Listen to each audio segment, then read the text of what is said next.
dalam satu tahun berjumlah 360 hari dan 360 malam.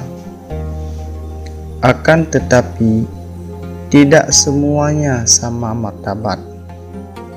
Malam ini atau hari ini boleh jadi unggul dari malam dan hari yang lain.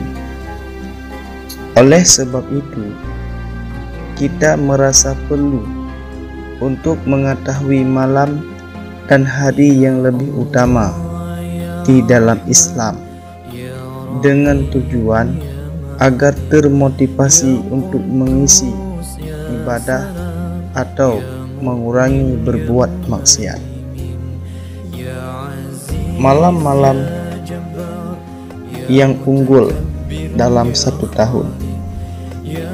Pertama, malam kelahiran Nabi Muhammad sallallahu alaihi wasallam. Kedua, malam Qadar. Ketiga, malam Isra.